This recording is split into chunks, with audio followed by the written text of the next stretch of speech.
Good evening, everybody. Good evening, Glide family, and welcome to the 11th annual Glide Legacy Gala, our first ever virtual gala. You should give yourselves a round of applause for showing up for Glide tonight. We are so happy to see y'all in the room. You know, I'm thrilled to be here with you and to support the Legacy Committee in all of their efforts to broaden Glide's reach among young professionals and to carry forward the Glide's legacy of unconditional love and acceptance. There's no better time in the world than right now to spread the word of unconditional love and acceptance. And there's no better time than right now to celebrate that we're here together doing this work. This world would not want us to celebrate, but tonight, we're going to celebrate resilience. We're going to celebrate empowerment. We're going to celebrate being able to come together and make a movement happen. And we're going to celebrate being amongst friends and family. Is that all right? Excellent. I'm so glad you're here. I want to say hi to everybody in the Zoom room. Can you wave back, please? Come on, Zoom. Where you at?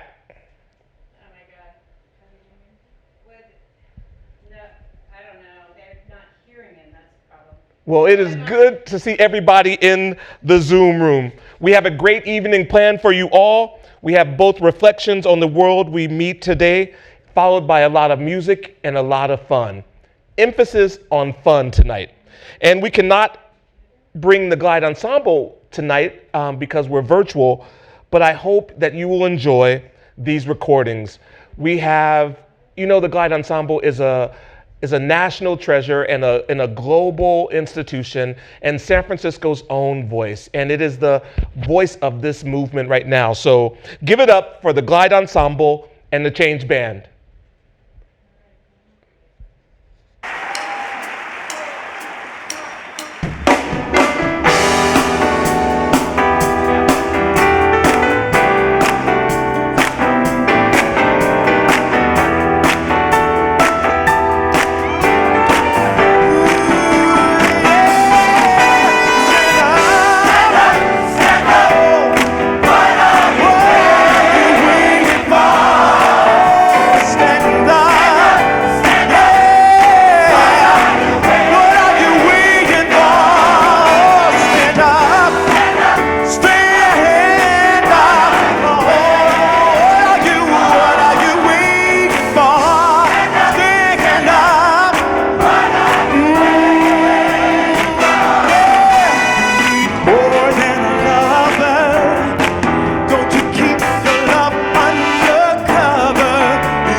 Stand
Not only is Glide a paradigm for doing social justice work in communities that are marginalized, but also an example of people living and breathing values that push the world forward.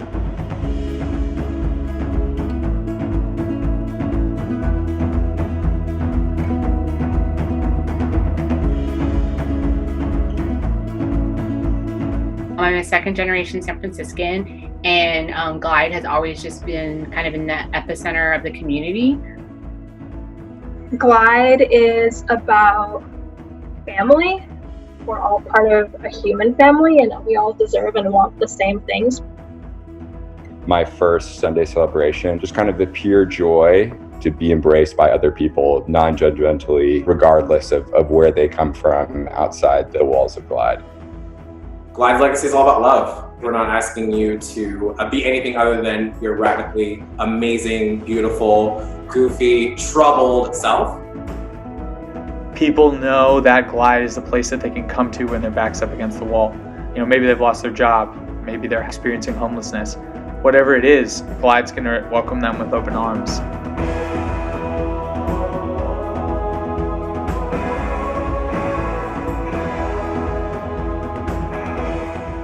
Working in the Tenderloin gave me a chance to really see what Glide does. I met people who were in recovery because of Glide's recovery programs. I met people who stand in line for those meals, and it made a difference in their lives. And that is what made me want to get more involved.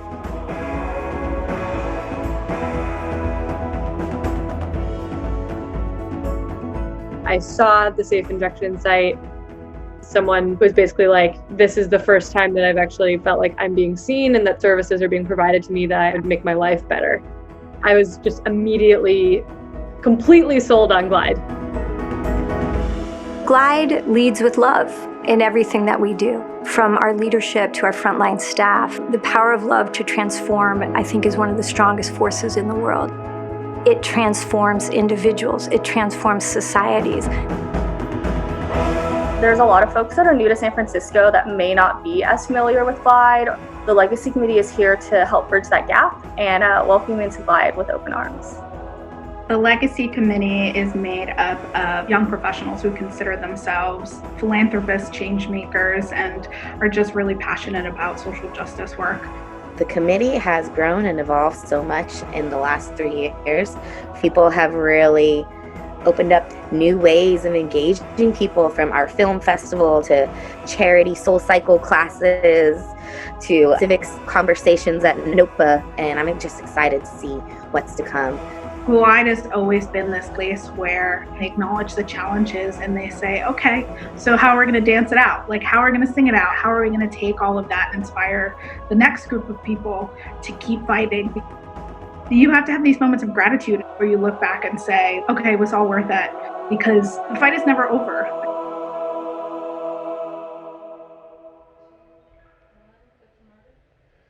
Next, I'd like to introduce two incredibly creative and committed leaders who embody Glide's spirit and values, and who are driving social change in our city. One day, somebody's going to ask you where you were and what you were doing in this difficult time. And in this history, you want to be able to say, I was standing with Glide.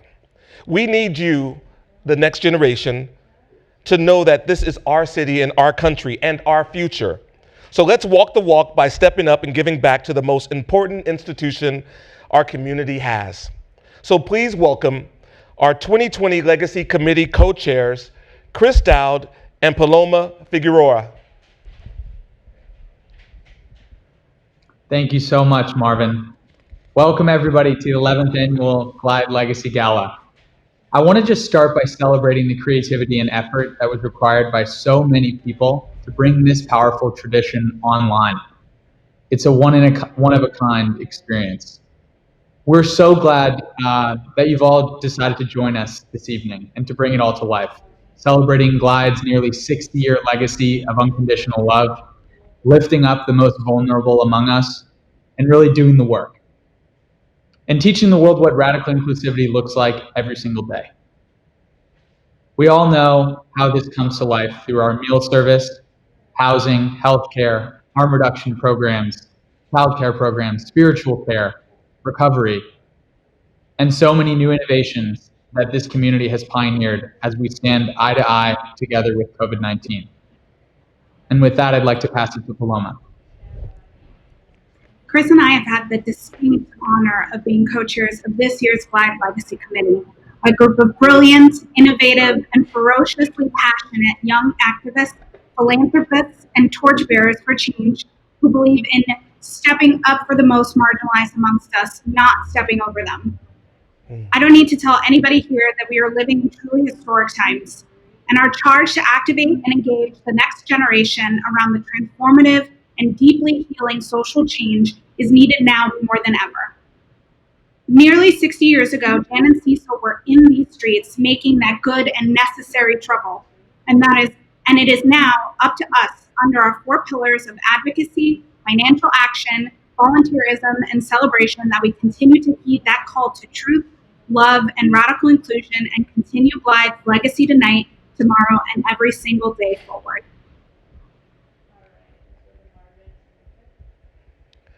Thank you, Paloma, and thank you, Chris.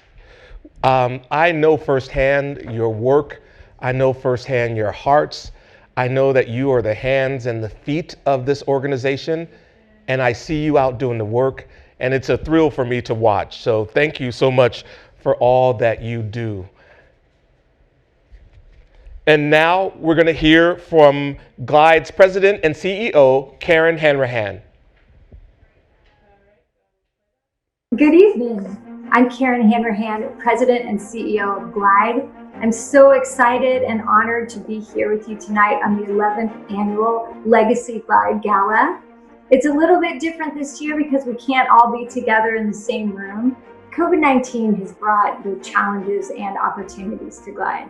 The need for our services has grown exponentially. There are more people who are struggling to feed themselves, more people losing their homes, more people struggling with loneliness and mental health issues and addiction. It's critical that we pay even more attention than usual to this part of our population. At our roots, we're not just a services organization. We're not just a spiritual movement. We are a social justice organization that is radically inclusive, unconditionally loving, with a focus on those who are the most marginalized. Glide stands with Black Lives Matter and every other organization fighting racism across this country. Glide has been fighting racial injustice for over 60 years. We're at an important moment in Glide's history where we're bridging the past with the future, and the Legacy Committee plays a critical role in doing it. They organize activities, fundraisers. They're building our community to be even more inclusive. I'm so appreciative of the work of the co-chairs, Paloma and Chris. They're bringing vision, hard work, and a new generation into the Glide community. Each year, Glide Legacy Awards honor individuals who are social justice leaders in their communities, in our nation, and even in the world. The awards are named in honor of our 2 co-founders, Janice Maracatani and Cecil Williams, 2 legendary social justice activists and leaders. So we're thrilled to have all of you here tonight. There is so much you can do with Glide to enrich your lives, to feel the love of our staff, of our clients, of our whole community. I hope you have a great time tonight, and thank you for the love that you give.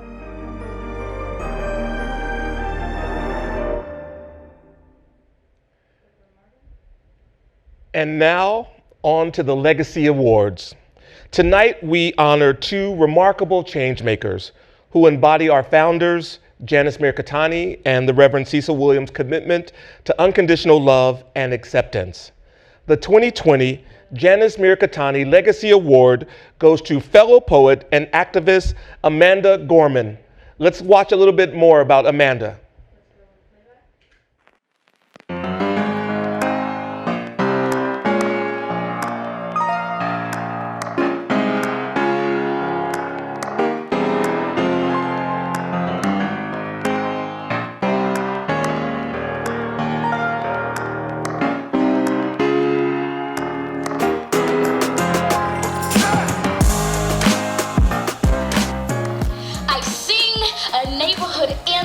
For the The 6th grade students my mother teaches in a Watts public school.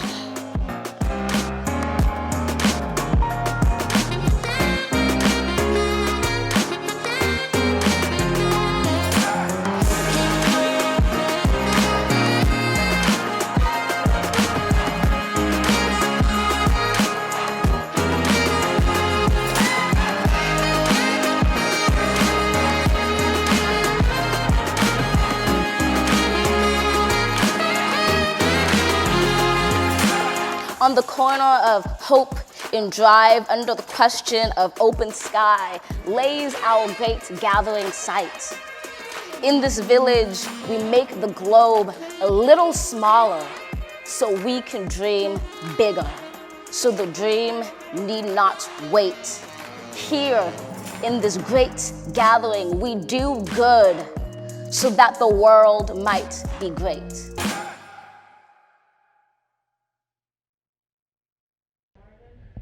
It is my honor to present the 2020 Janice Mercatonic Legacy Award to Amanda Gorman. And Janice would like to say a few words to Amanda. Greetings, brothers and sisters. I'm so glad to be with you, even though it's virtually.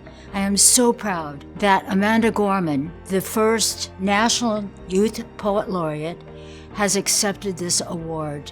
She is truly the epitome of future voices, of the power of woman, the power of African American lives. Every American who sees that our poem penned doesn't mean our poems end. So congratulations, Amanda. You have found your voice so powerfully right now, and you're able to use it for the benefit of your community and to make clear what justice is in action. Keep doing what you're doing and making demands for systemic institutional change in our society, because that is the only way that we can move forward to make this country a better place for everyone. Congratulations and thank you. Thank you for accepting this award.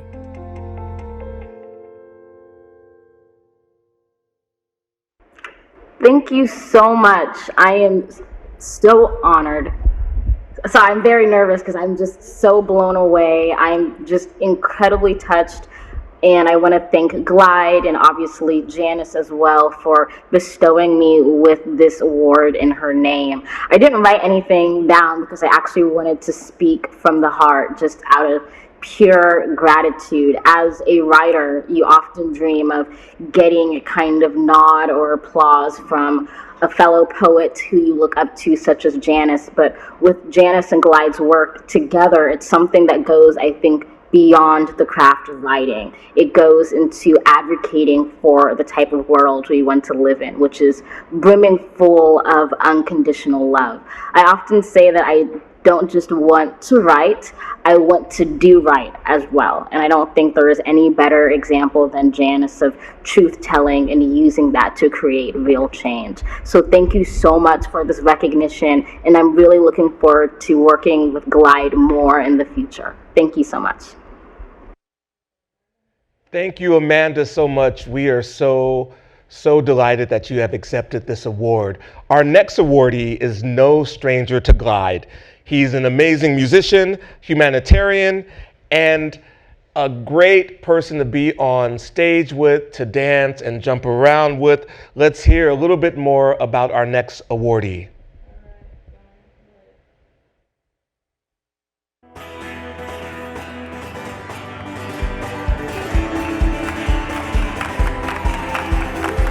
My Lord, my Lord, my Lord, my Lord, show me all things I need to know. My Lord, my Lord, my Lord, my Lord, take me to the place I need to go. I want to see you jumping. Ba-da-da, ba-ba-da-da, ba-ba-da-da, ba-ba-da-da, ba-da-da. I believe that peace is not something that we just pray and hope for, but peace is something that we work for every day. Glide has been an example of that for the last 50 years or so, of every single day doing those small acts of compassion that add up and add up and add up. And I can't imagine where our city would be. I can't imagine where the Tenderloin would be. I can't imagine where the millions of people who have passed through their doorways would be today if it weren't for all of us as a community coming together to support the great work that Glide does 365 days a year for peace. Take me to the place I need to go. Take me to the place I need. Take me to the place I need. Take me to the place I need to go. We all get the time we're given, but mine ain't over, so I keep on living. Come on over here. We all get the life we're living, but mine ain't over, so I keep on giving. Get low, y'all. Till the day I die, my Lord, my Lord, my Lord, my Lord. Everybody low. Show me all the things I need to know. My Lord, my Lord, my Lord, my Lord.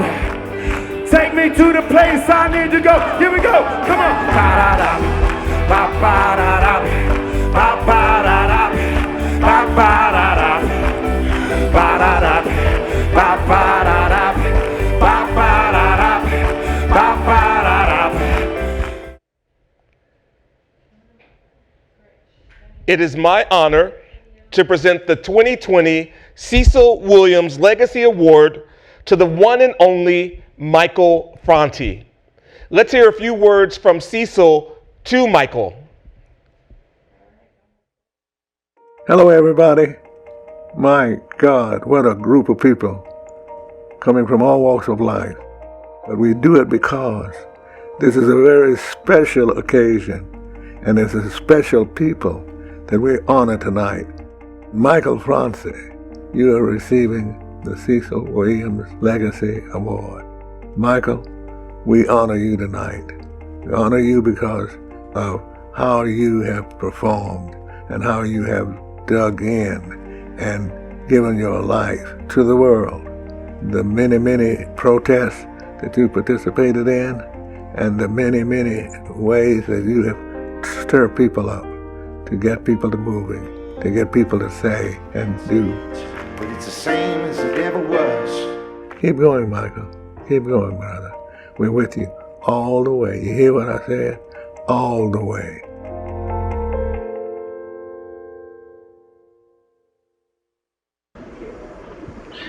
Hey, thank you. I'm so super grateful and just moved to receive the Cecil Williams Award. And thank you, Jan, and thank you, Cecil.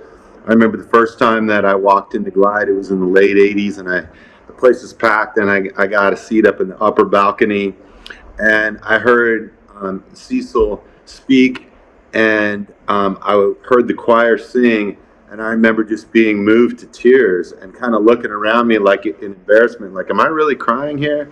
And then I see the people next to me there in tears, people on the other side of me there in tears too, and I realized that this wasn't just a one-time thing, the way that Cecil and Jan and the experience at Glide was moving people, but that it was a daily ritual of changing people's lives, of reaching out to people when they're at their most vulnerable and saying, I am here for you. I don't care where you come from, your situation in life, whatever it is, I have love for you. We are here as not only your safety net, but as a place to give you wings to fly off on your own, and then in turn share that same spirit with other people. And that's really what Cecil has taught me. And also how to just be a great speaker, musician, and in the best hip hop sense, a real true MC on the mic, of being able to be out there and just guide an audience through an emotional roller coaster of storytellings, and then land back at that same place every time of really the core message of unconditional love and how we show up for that every day in our lives. And so I am so honored and so grateful to receive this. Cecil has been one of my heroes for life, and I still am, every time I hear him speak, there's a jewel in there that I take away from it, and I put it in my heart with all the other messages and just the way of being. And here where I am in Bali right now, there's a practice of deep ritual, people making offerings 3 times a day, flowers, the rice, and not only to the high spirits, the things that we think of as light and good, but also to the dark nature, the shadow side of each of us, and recognizing that that's how we find the authenticity in ourselves and how we see it in other people. And I feel like there's no place that I know that does that ritual every day better than Glide. Just being able to see the authenticity in other people and embrace them for who they truly are. So thank you for having me in your family for all these years, and thank you for honoring me with this award. Great, and we're going to bring back our honorees, Karen and Michael Franti and Amanda Gorman, and we're going to talk for a little while about how we meet this historic moment head on. You know, the cultural refrain that I keep hearing is that we've never been here before.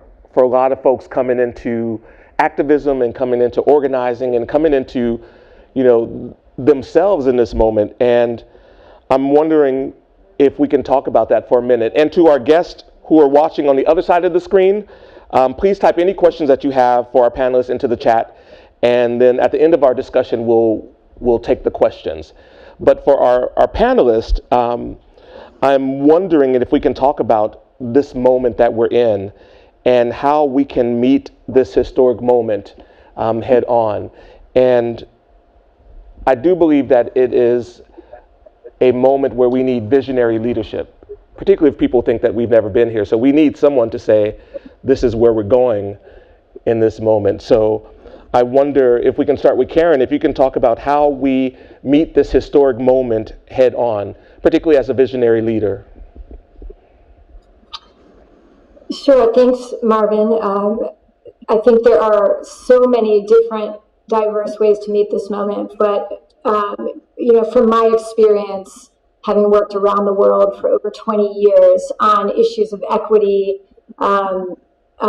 discrimination, and human rights, I think, you know, a very important thing we need to do right now is focus on lasting solutions. I think it's critical that we leverage this moment, that we harness the energy, leverage the moment, and all of the people, organizations, institutions who are expressing their seriousness about it and channel it into lasting change. Yeah. And that means across sectors. It means education, criminal justice reform. It means the healthcare system. Structurally, it means our entire economy. And the way it has persisted in driving inequity and inequality in our society. So I think for me, I am buoyed and inspired by the protests and the sheer numbers of people in this movement. And we are involved in solutions right now, and I'm ready for all of us as a collective movement to start making headway on some lasting systemic change. That's great. Thank you, Karen. And for you, Amanda, as a poet, you know, how are we meeting the narrative head on, and how are we going to meet this historic moment as a poet? What's your role in this moment? Well, one, I agree with everything that Karen just said, so applause to that. But as a poet, I tend to think heavily about the language that we use to describe the moment and how we then use that rhetoric to create a vision. So for example, I hear a lot of, this is unprecedented, we've never seen something like this before, et cetera, et cetera. And I think all of those feelings of novelty, of something new, of something unexpected, it's not that it's inaccurate, but I think it's kind of an unholistic picture, because if we remove ourselves from the truth that actually in history there's been many different prototypes, many different isotopes of this moment that we can learn from, and then that can fortify our strategies. I think that's where a lot of the work begins. For example, I think about suffragettes advocating for the right for women to vote in the middle of the Spanish influenza, activating, advocating, getting themselves out there when there was not the social media technology that we have today, and they were still incredibly successful, and I can vote because of them. To say that kind of pandemic of influenza, or to say that alongside a movement is unprecedented, kind of erases, I think, history. And so as a poet, I try to be as broad and far-reaching in my kind of socio-political understanding of that type of context, which then informs my poetry, which then fortifies my activism. It's to say something like this, even if not an identical twin, has happened before. What can I learn from this, and how can I grow? Yeah, that's really good. I think a lot about people who are trying to understand and empathize in this moment. And I always invite people to think about their history. At some point, somebody in your ancestry was on the wrong side of history, was a woman during femicide, was on the wrong side of empire, was the wrong religion. Like, we can all understand this moment if we look deeply enough. Nice. Michael Franti, you know, this movement is nothing if not a sonic movement. We can hear the calls and the cries from the street. You know, what's your role as a musician in this moment? Well, you know, the world has hit the pause button and has asked us all to look inside of our hearts and say, how is it that we're showing up for the crises that are going on in the world right now? Everything from the environmental crisis to COVID-19, Black Lives Matter movement, LGBTQ ongoing revolution that we see, and just the division that we see in our country, politically and socially and ethnically. And so as a musician, I feel my role is to try to keep people inspired. And how do we get from a place of taking our passion and turning it into actual change, like systemic change, as Karen was first mentioning. And we have to have strategies in place to do that, but you also have to keep the fires alive. And that's what music does, is it helps us to not only stoke those flames and remind us of the way things feel in the world, because music is just that, it's the sound of feelings. But it is also a way that we have to relieve stress, you know. And during this time when we have been cloistering ourselves, there's a lot of emotion that comes up every day. And the first thing that my wife and my son and I do is we start every day with a morning dance party. So we put music on, we start a dance party, then we go to the phone and we go, all right, what the hell's going on out there in the world? And we try to then communicate with our friends, our family members, and then find ways that we can best be of service of furthering the movement. Yeah, thank you. You know, and for all of you, this moment, particularly this, you know, in these twin pandemics of COVID-19 and racial and social justice moments, it really keeps us isolated and separated, or at least that's the threat of it. And I'm wondering how we combat, you know, the isolation, and how we are making sure that we stay connected, you know, to our mission, our values, our causes, and our people. You know, Karen, how are you doing this? Well, I'm now going to first start with the dance party with my kids in the morning. I've been inspired from that. That's number one. You know, I think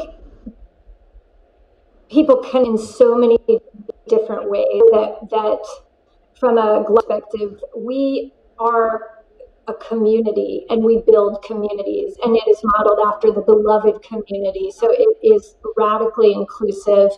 It exists in person, online, in the stratosphere, in our minds, in our hearts. And so it is, you know, during this moment, COVID-19, you know, thanks to people like you, Marvin, thanks to people like Ken Kim, you know, people across Glide's staff who continue to find creative ways to connect with people, sometimes just in brand new ways, online, in person.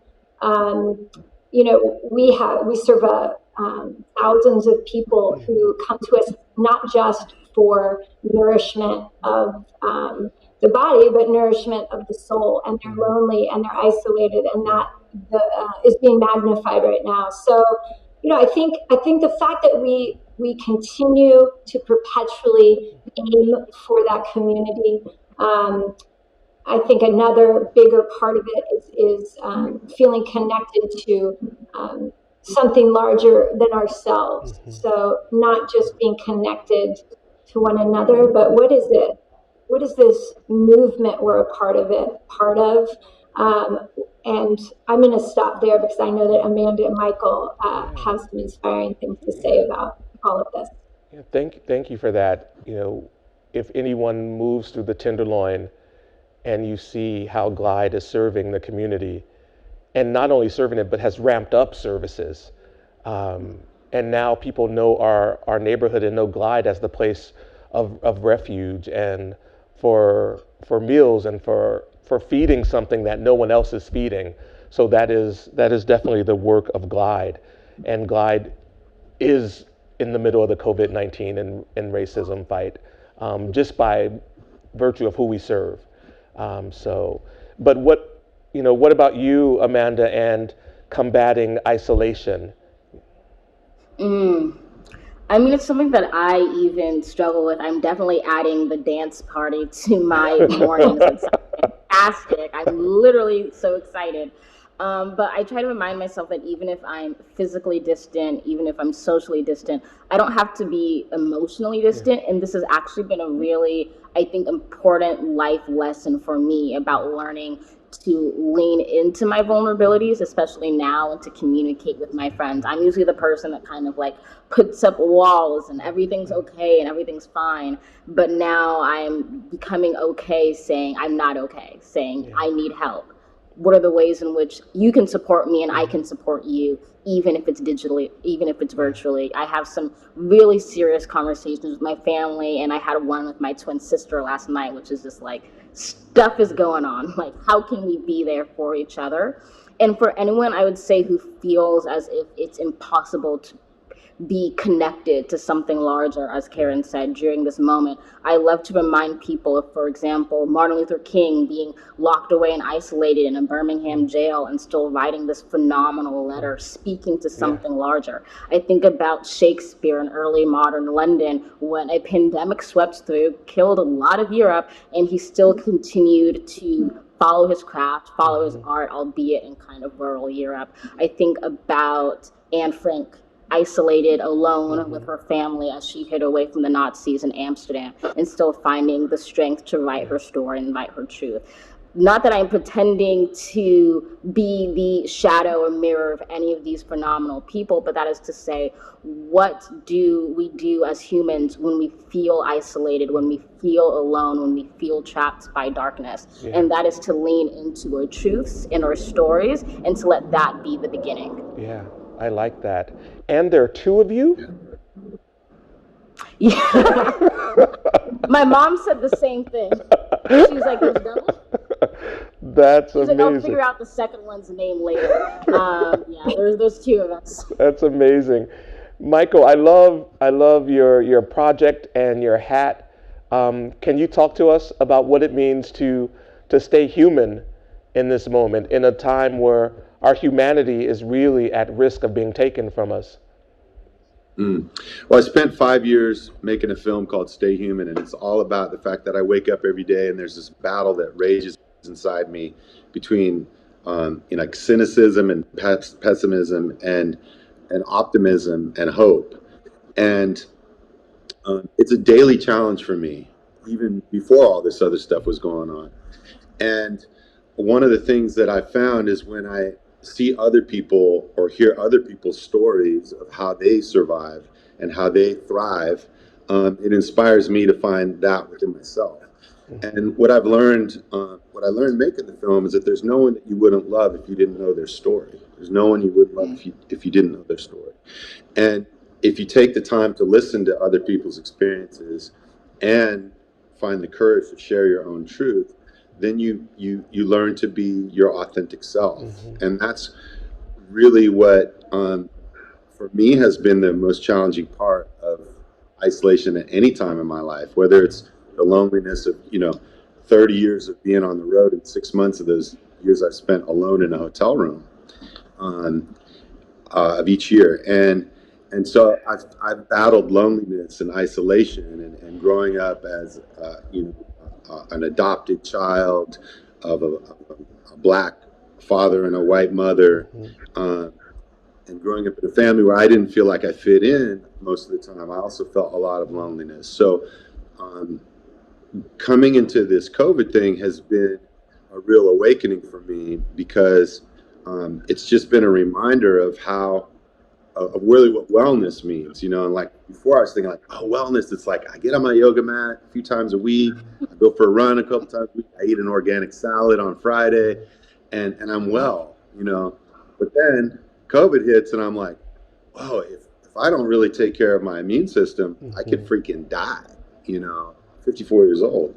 And if I'm not happy with the relationships of the people that I'm close to, then I'm not really well. And if I'm consuming media every day that's making me feel more anxiety and fear about the world, am I really treating myself well? Yeah. And so there's been all these new definitions of how I define wellness for myself, and then in turn, how do we define wellness for our society and for our planet? And the fact that there's a global pandemic that one person in Wuhan, China, breathed one breath onto another person, and it affected the entire world, tells us how interconnected we are.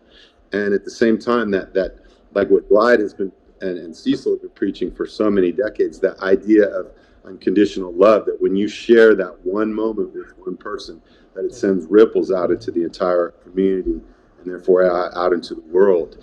And so, just as a father, as an individual, and as a husband, I was talking to my wife, Sarah, a few days ago, and we were like, in the last 10 weeks, we've done like 10 years of marriage counseling, just together with each other, of just dealing with all the things that have come up in our relationship that we, have to show up for each day, and keep loving each other through, and listening to each other through, and healing, and then finding that happy place, finding that dance party again.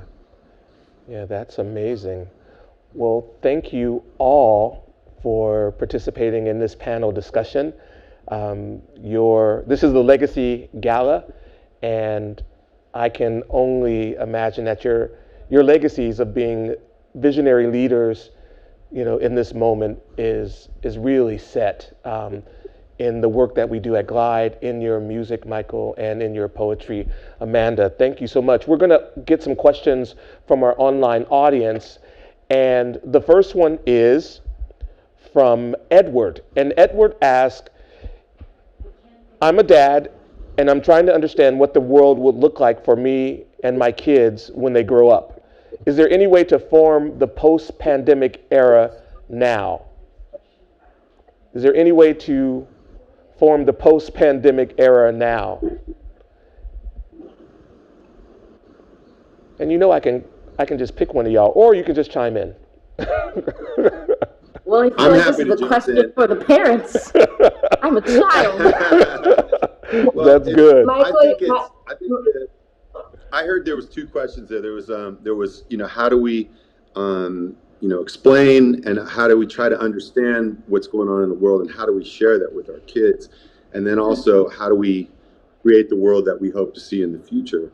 And the first part of it is, I'm still trying to figure out what this world is for me. As a musician, I have earned a living for the last 30 years by bringing people together in large groups to celebrate life, to shed their fears, to be vulnerable around one another, to cry, laugh, sing with a stranger at a tune, high five somebody you don't know, hug somebody when you're dripping in sweat, and go home. Mm-hmm. And now we're all like wearing masks and standing 6 feet apart from each other. And I don't know when it's gonna come back, or if it will ever come back to the way it was before. I hope so. I hope we have that freedom. But in the meantime, we have to find ways in our lives, like what Amanda was saying, that just because we're physically distant doesn't mean that we have to be socially distant or emotionally distant. And my life has really changed in so many ways for the better during this time. One of the things is, my friends and I, we would text each other and say, yo, what's up, bro? And the conversation would be, "Yo, I'm cool, bro. What's up with you?" And they'd say, "Oh, I'm cool," and that was send, end of conversation. And now it's like, "What's up, bro?" And I'll write back, "Oh, I'm cool," and they'll go, "No, I really mean, how are you? Like, are you sick? Are you stressed?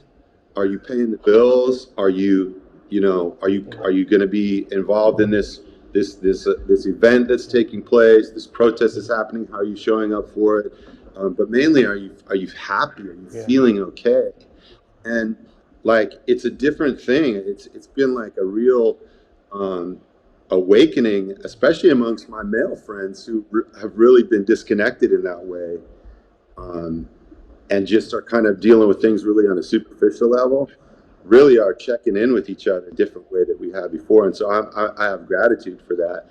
And in the way that we can create the post-pandemic era now, I see us already doing it. Like, it's not just about COVID-19, it's about all the systemic racism issues that are being addressed today that I only heard addressed in Black history classes when I was in school.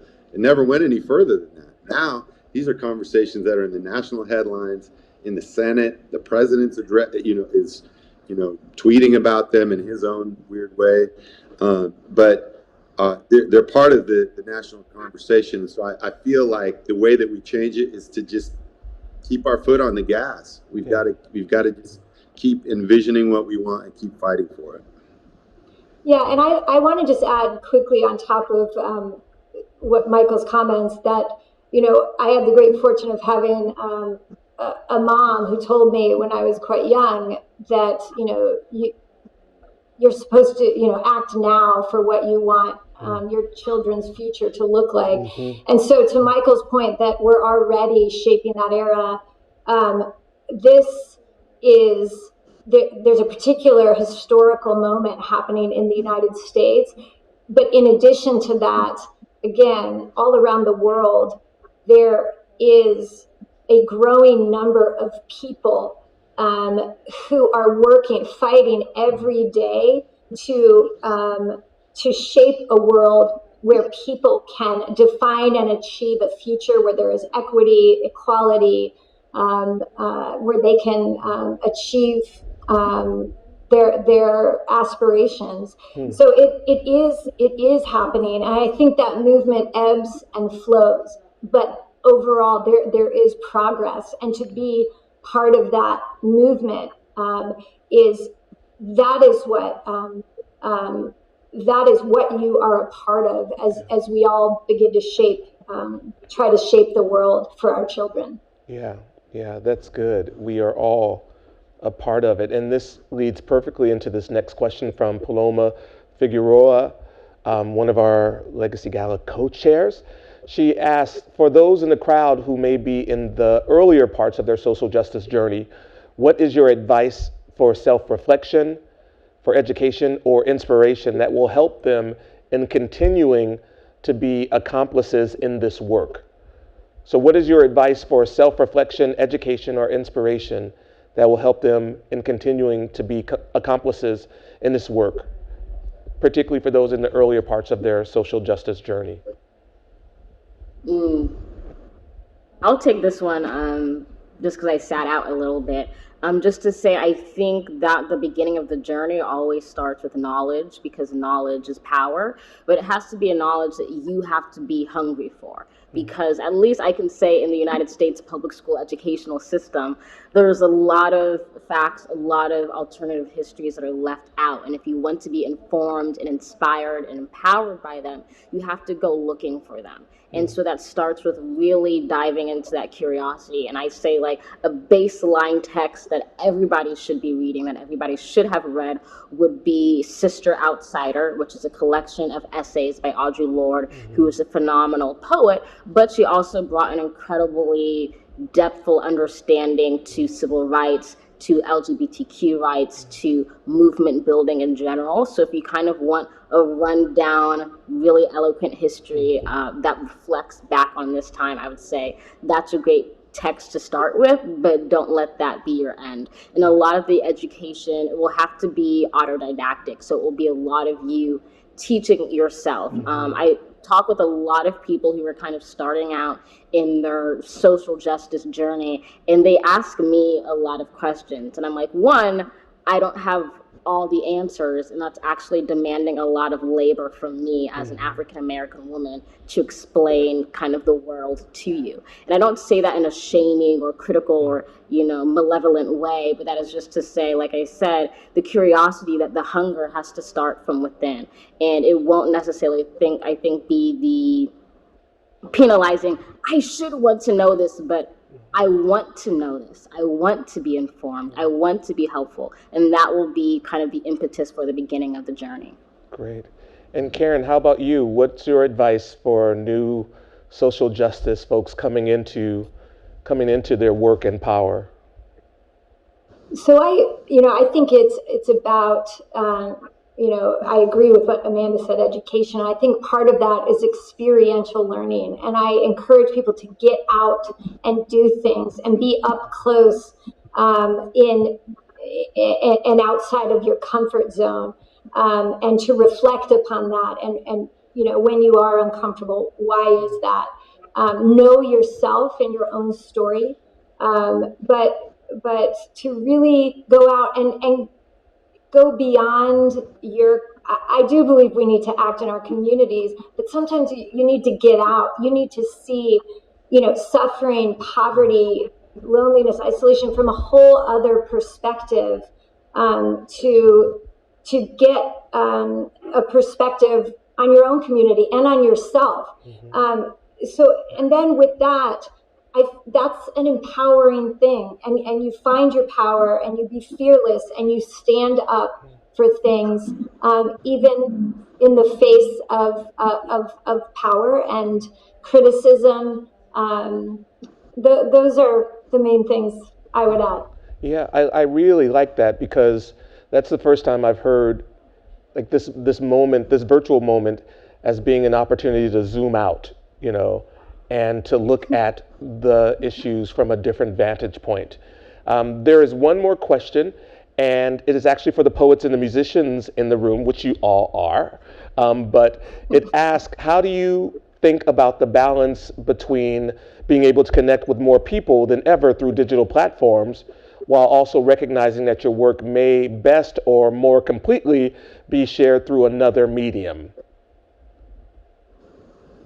So you're able to connect with more people over digital platforms, but you're used to your work being shared through another medium. How do you reconcile that? Well, I'll jump in on this one. I've been somebody who's gone. We have a song in the charts right now, in the top 10 on radio. And I looked at all the charts and I was like, I'm the only artist whose first record was a record. It was actually a piece of vinyl. And then we went from, records to cassette, CD, to all the way up to the digital thing era we are in now. I went from sending on tour, I would send postcards home, and then it became email and phone calls, to now it's like texting and social media all the time, 24 hours a day, that we're communicating with the people that not only that we love and care about, but the people who are out there who maybe hate us and are detractors. And so, just going back to the previous question as well, I think that when we look at how we want to affect change in the world, we also have to understand that our strategies are as important as our passion. Like, it's one thing to be pissed off and go, I'm gonna go out in the street, I'm gonna make a sign. I remember when the Gulf War, or when the second Gulf War started, there was this huge protest. I spent all night with friends making signs that say, Bush sucks, or whatever it was, and stop the war. And we go out in the street, we protest, 500,000 people. And the next day I'm waiting for a phone call from the president saying, hey, Michael, I saw your sign and I'm stopping the effing war. Yeah. I never got the call, and I was disappointed. And all the people around us were like, man, how do we do this? And then you start to realize that these are drops in the bucket that add up over time. And that in order for us to affect real change, we have to plan and make strategies to push the buttons, to raise the funds, to get in the faces of political leaders to vote people out, to put in place a new mindset in our country and in the planet, that can then in turn lead to real systemic change, but also just in the way that change in the way that people deal with one another on a daily basis. And so we have to, some days you have to get pissed off and raise your fist and be out there, and other days you have to come and approach them with kindness. But through it all, we always have to listen. Listen to the way that our protest is either creating progress or not progress. And if it's not creating the progress you want to see, then we have to adjust and pivot and change and be nimble and be smart and be wise. And like Amanda was saying, be curious and listen to those who have come before us and the things that they've done to achieve and some of the things that worked and didn't work. And so I think that's it, is to be a listener of really what's going on inside your heart, be an observer of what's happening, and then use these digital platforms that we can as responsibly as possible and with humor and kindness, so that we don't just automatically push away the people who we really need to hear what we have to say. Great. And I have to put you on the spot. Do you have a song that reflects all of this work?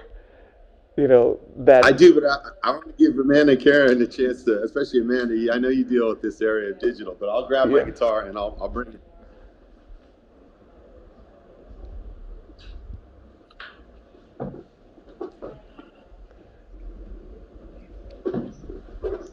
Hey, Amanda, you want to drop in on this?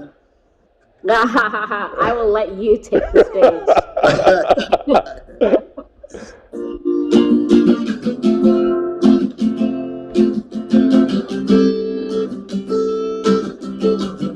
Every day I wake up and turn my phone on. I read the news of the day just as it's coming down. I do my best not to let it get me down. I try to keep my head up, but this is Babylon. This world's in crisis, we try to fight it, this changing climate. With scientists and with politicians divided by so many ways we could solve it, but they will never sign it. This mountain's tumbling down, but still we try to climb it. It's in the Torah, Quran, and in the Bible. Love is the message, but somehow we turn to rivals. It's come to people always picking up their rifles. Another school getting shot up homicidal. Some people trying to look fly, some people trying to get high, some people losing their mind, some people trying to get by. And when you look in my eyes, you'll see the sign of the times, that we all looking for the same thing, yeah. But what if this song was number one? Would it mean that love had won? Would it mean that the world was saved and no guns are being drawn today? What if everybody had a job and nobody had to break a law? What if everyone could say that it's good to be alive today? Yeah. Oh, oh, oh, oh. Yes, it's good to be alive today. Yeah. That it's good to be alive today, yeah. Oh, oh, oh, oh. Yes, it's good to be alive today, yeah. Now we start the dance party, we say, one day, one day, one day, one day, one day, we always say that it's good to be alive today. One day, one day, one day, one day, one day, we always say that it's good to be. What if this song was number one? Would it mean that love had won? Would it mean that the world was saved and no bombs are being dropped today? What if everybody had a job and nobody had a law? What if everyone could say that it's good to be alive today? Yes, thank you. Thank you, Michael Franti. Thank you, Karen Hanrahan. Thank you, Amanda Gorman, for joining us for this dialogue tonight. We hope we can see you for the rest of the evening, and so you can stay and enjoy it. And we look forward to seeing you again really soon. Thank you so much.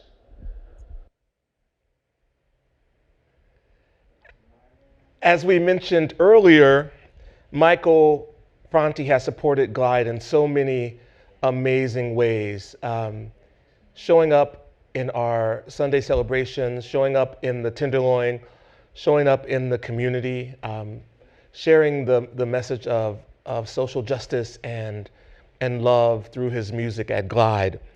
And since he's not able to perform live from Bali, we are going to show a clip from Michael Franti singing with the ensemble and the Change Band from 2016. And it's a song that Michael wrote called Same as It Ever Was, about the Black Lives Matter movement. And it is as important today as it was then. So please enjoy Michael Franti, the Glide Ensemble, and the Change Band.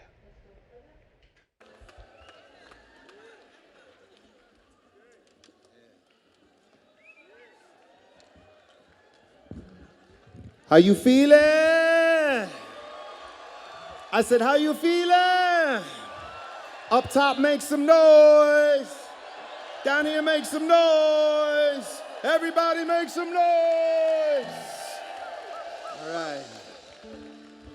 I'm so grateful to be here, and I've been going to Glide for about 20 years. And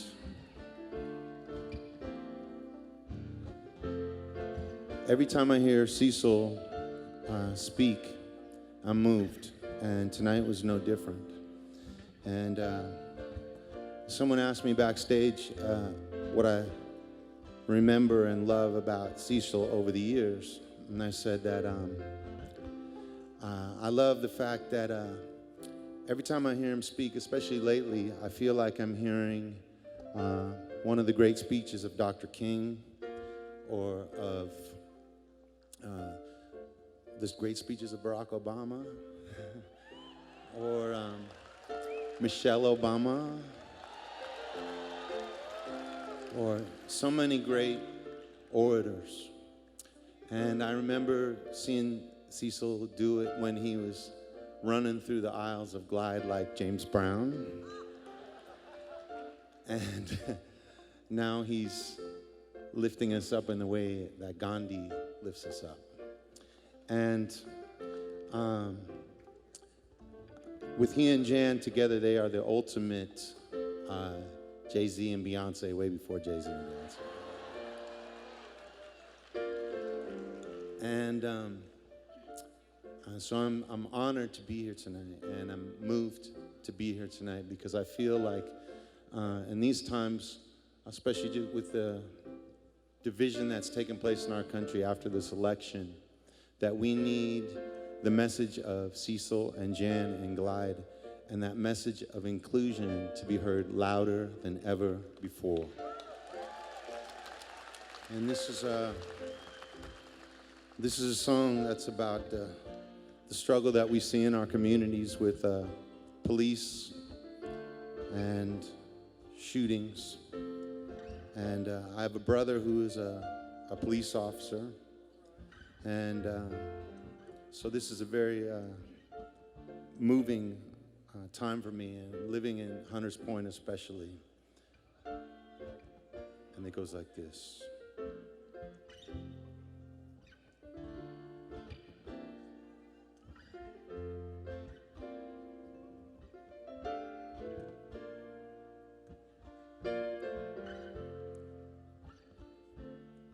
It's the same as it ever was, but there's gotta be a better way. It's the same as it ever was, but today's a different day. You and me couldn't make that change, but it's the same as it ever was. Better start today. America's a better place than it was 50 years ago. There's been a whole lot of change, but we got a long way to go. When we used to have a problem, we used to call the police. But who we gonna call when the police make a problem? I'm not saying that they are bad. I'm not saying that I'm any better. All I'm just trying to say is we could all do a lot better. I say it in my own house, and I say it on the streets. I say it on the record, y'all, and I say it on the beat. I paint it on the wall, y'all, so that everybody sees When we all see justice, then we'll all see peace. It's the same as it ever was, but there's gotta be a better way. It's the same as it ever was, but today's a different day. You and me couldn't make that change. It's the same as it ever was. Better start today. A revolution is a battle between the future and the past. The battle's never over, but the future's gonna last. Malcolm had an ex, y'all, and the king had a dream. Like Spike Lee said, y'all, we should always do the right thing. If the world's full of anger and everybody's got a gun, then what should I say, y'all, to my teenage son? Mandela did lockdown for 28 years, but there's millions more, y'all, still raining down tears. I say it in my own house, and I see it on the streets. I say it on a record, y'all, and I say it on a beat. I paint it on the wall, y'all, so that everybody sees. When we all see justice, then we'll all see peace. Put your hands together. It's the same as it ever was, but there's gotta be a better way. It's the same as it ever was, but today's a different day. You and me couldn't make that change, but it's the same as it ever was. We better start today. Stand up, y'all. They can try to deny us. They can try to increase all the pain and suffering, but this is everybody's street. And there is just one love, y'all, and there is just one beat. And when we all see justice, then we'll all see peace. It's the same as it ever was, but there's gotta be a better way. It's the same as it ever was, but today's a different day. You and me couldn't make that change, but it's the same as it ever was. We better start today. Break it down a cappella. It's the same as it ever was, but there's gotta be a better way. It's the same as it ever was, but today's a different day. You and me couldn't make that change. It's the same as it ever was. Here we go, y'all, gonna start today. Put your hands high, y'all. It's the same as it ever was, but there's gotta be a better way. It's the same as it ever was, but today's a different day. You and me couldn't make that change. It's the same as it ever was. We're gonna start today. It's the same as it ever was. We're gonna start today. How you feeling, y'all?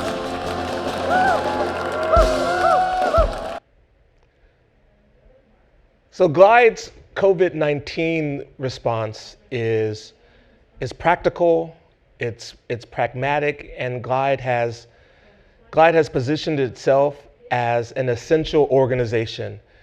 We are relied upon by even more folks needing food, needing navigation services, needing harm reduction.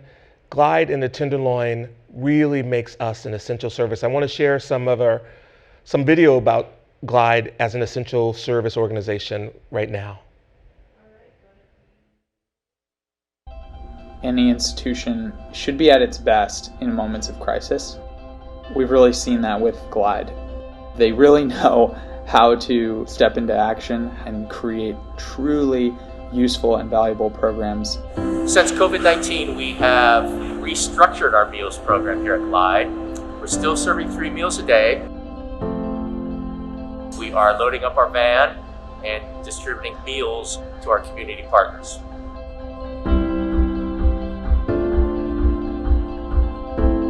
Glide's reach in the Tenderloin has been well known for decades. But when you get over to Bayshore, Bayview, Hunters Point, there's a lot of folks that haven't received Glide's touch. By me being able to go out to them, it lets them know that Glide is more than willing to go that extra mile. Glide staff has been able to really address these widening gaps between those who are most vulnerable and those who are now currently newly vulnerable. And as soon as we found out that we were going to be required to shut down due to COVID-19, we immediately shifted. We're able to continue serving our community and be a shining light during a very tough and difficult time. In the time that we're in right now with the Black Lives Matter and George Floyd protests going on, it's easy to feel disconnected from history. We can't figure out the future if we don't know where we came from. Just being affiliated with an organization that has such a strong history of social justice and protesting and advocating for marginalized communities can't be overlooked at a time like this. I think in this moment, now more than ever, it's really important to be caring for your neighbor. And what better way to show that Bay Area Black Lives Matter than with Glide, with founders of color, with folks that have been doing the work for over 50 years. We've done this work before, and we'll do it again, and we'll do it for as long as we need to do it in order to make this world the radically inclusive, love-filled space that we know that it can be.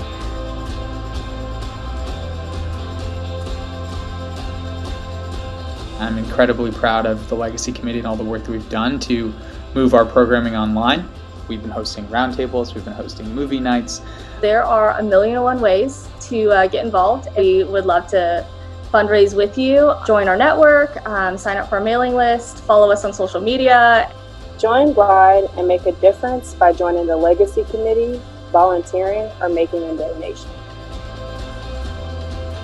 When the normal safety nets are gone, what's left is a place like Glide that's willing to do everything in its power to make sure that people are cared for.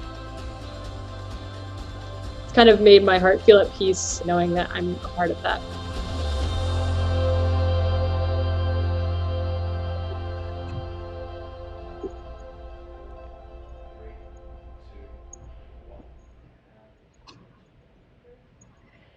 So before you leave here tonight, take a moment to commit your voice, your network, to the work that Glide is doing. Become a monthly donor, follow us on social media channels and amplify our advocacy efforts. Join us for one of our incredible virtual events or a Sunday celebration. And when it's safe again, sign up to lend your hand and heart to one of our volunteer efforts. Whatever it is, choose radical love and long-term action for this life-giving institution. Now, while you're moving between these exciting Zoom rooms and breakout sessions, I hope you'll remember to support Glide and help us reach our fundraising goal this evening. So, let's pull out our pocketbooks and kick this party into high gear.